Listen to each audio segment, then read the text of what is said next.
और अभी थोड़ी देर पहले केंद्रीय मंत्री स्मृति ईरानी जी ने एक निहायत ही निम्न स्तरीय ओछा वक्तव्य दिया। मैं उनका जवाब देने नहीं आई हूं, लेकिन कुछ सच बयां करने आई हूं। और उस वक्तव्य को सुनकर मुझे एक ही चीज लगी कि शब्द नरेंद्र मोदी के हैं और संस्कार आरएसएस का है। और वो शब्द है झूठ बोलो, लगातार झूठ बोलो और झूठ फैलाओ, दुष्प्रचार करो। ये शब्द नरेंद्र मोदी जी के हैं और ये संस्कार आरएसएस के हैं। जो ट्रेनिंग स्मृति जी की झूठ बोलने के लिए हुई है, उसका पर्दाफाश करना जरूरी है। असलियत यह है, चाहे वो स्मृति ईरानी हो, चाहे वो अनुराग ठाकुर हो, चाहे वो पीयूष गोयल हो, चाहे वो अमित शाह हो, चाहे वो नरेंद्र मोदी हो, लगातार झूठ बोलकर मुद्दे से ध्यान भटकाना है। असलियत यह है कि अडानी मोदी के संबंधों की परत खुल रही है और जनता देख रही है, जनता समझ रही है क्या हो रहा है। जो रंगी पोती एक इमेज बनाई गई थी, जो खोखली इमेज खड़ी गई थी, उसका सच सबके सामने आ रहा है। आज दिक्कत यह है कि अडानी पर जो सवाल राहुल गांधी जी ने संसद में पूछे थे, और वो सवाल आज भी जायज है, उनका जवाब नहीं है भारतीय जनता पार्टी के पास या नरेंद्र मोदी जी के पास। और उन सवालों से ध्यान भटकाने के लिए अनर्गल बातें कही जाएंगी। आज जनता वो सवाल पूछ रही है। आज जनता के मन में आ रहा है, ये क्या अडानी से संबंध है, ये कौन सी प्रेम कथा है कि सारी की सारी सरकार हर मर्यादा, हर लोक लाज को ताक पे रखकर अडानी के बचाव में उतरी हुई है।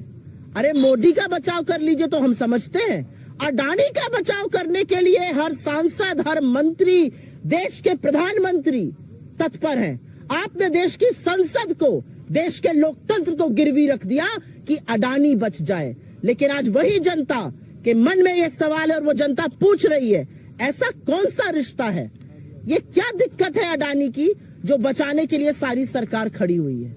और आपको लगता है कि राहुल गांधी की सदस्यता रद्द करके आप उनकी आवाज को दबा देंगे, आप उनको चुप करा देंगे, तो ये आप मुगालते में हैं। आप उनका घर ले लेंगे, वो तो कहते हैं मेरा कभी घर था ही नहीं। और जो शख्स हर कीमत पर लड़ने को तैयार है, वो आपको भयभीत करता है।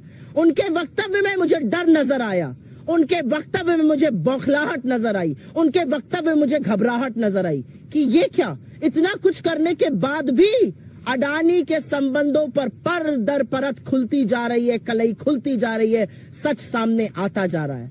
आपकी अडानी पर चुप्पी, आपका संरक्षण, आपकी एजेंसियों का जो बिल्कुल चुप मौन रहना है अडानी पर, वो सारी जनता समझ और देख रही है।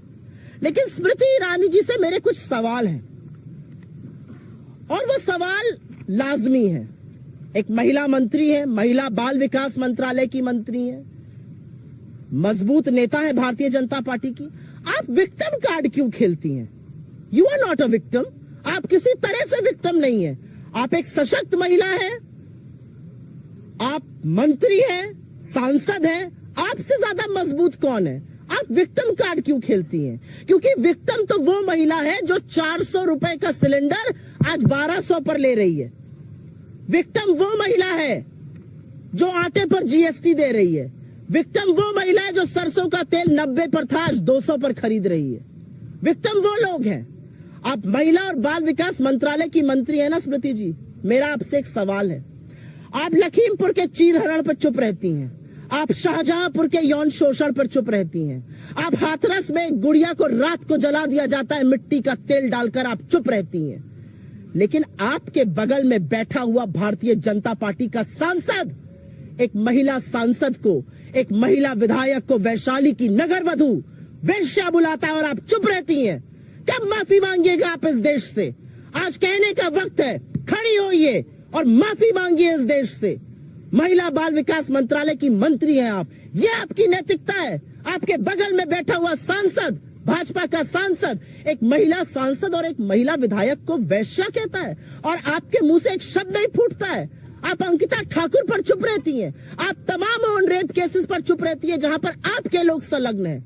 लेकिन मैं आपसे सवाल पूछती हूं, संसद में बैठकर संसद की गरिमा को भंग करके, मर्यादा को तार तार करके आपका एक सहयोगी एक महिला सांसद को और एक महिला विधायक के लिए शब्द का प्रयोग करता है जिसको सुनने से पहले इस देश की हर महिला लज्जित होती है। आप चुप रहती हैं। आप विक्टिम नहीं है, आप विक्टिम बिल्कुल नहीं है। विक्टिम इस देश की महिलाएं हैं। विक्टिम आज मध्यम वर्ग है जो महंगाई से जूझ रहा है। विक्टिम इस देश का युवा है जिसके पास नौकरी नहीं है। आप विक्टिम कार्ड प्ले करिएगा। आपकी घबराहट और बौखलाहट में मुझे अडानी का बेनकाब होता हुआ सच नजर आता है।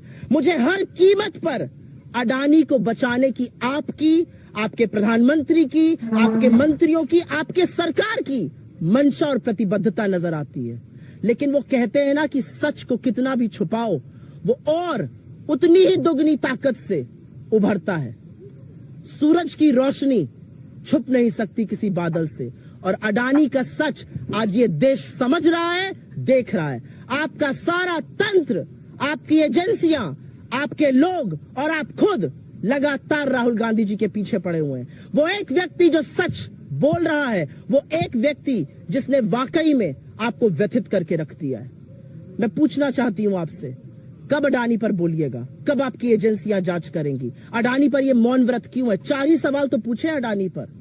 कैसे 609 नंबर से 2 नंबर पर आए? विदेश यात्रा में कहां कहां गए जहां पर उनको कॉन्ट्रैक्ट मिला? एसबीआई और एलआईसी का पैसा क्यों लगाया गया जो पैसा डूब गया? आज पूछना बनता है कि क्या देश की महंगाई, देश की बेरोजगारी, देश की आर्थिक असमानता, महिलाएं, चीन मुद्दा नहीं रह गया है? आप अडानी को बचाने के लिए प्रतिबद्ध है, और इसलिए बड़े दुख के साथ कहना पड़ता है कि शब्द आज सवेरे नरेंद्र मोदी के थे और ट्रेनिंग आरएसएस की थी।